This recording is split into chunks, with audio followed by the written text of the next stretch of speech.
Well, my first introduction to any kind of 3D viewer was through one of these, a Viewmaster.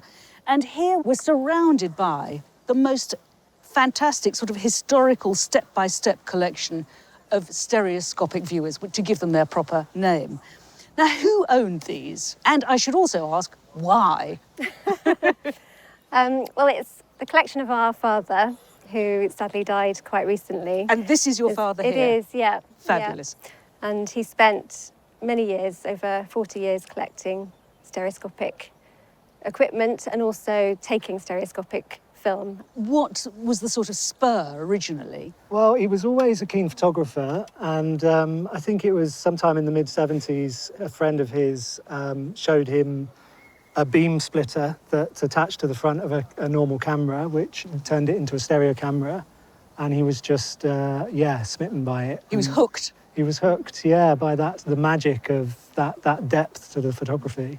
And the trick is, of course, that the two lenses that you have on the front are the same distance apart, which is, you know, the width of your eyes. So when those images are taken, each one is very slightly different, when you look through a viewer, your brain combines those two images and you see that three-dimensional effect. Was this part of his profession in any way, or? He lectured at Falmouth Art College in Cornwall, where we grew up, and he ran a sort of small-scale film company making educational films. And in that viewer there, it's a mixture of pictures from the Boer War and pictures of us as kids. It's like... Yeah. All muddled in together. All muddled in together, Brilliant. Yeah. The earliest type of stereoscopic viewer are the two in front of you. They're called Brewster types, those curvaceous wooden ones.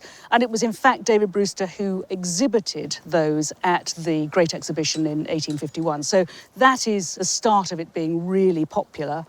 And then you get all the way up to something that looks a bit like a robot. Let's open that up. You have really what I call the exciting bit. And in here is the mark that I wanted to see, which is Richard Frere. It was Richard who really popularised this whole phenomenon and made it into the must-have object.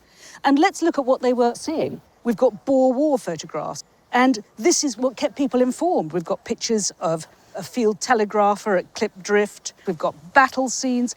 Many people had sons fighting in the Boer War. For the first time, they could experience what they were enduring.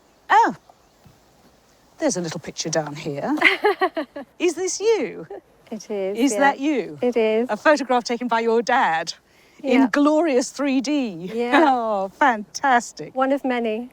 The most expensive piece is going to be the taxiphote, and the value of this piece is going to be around £1,000 to £1,200.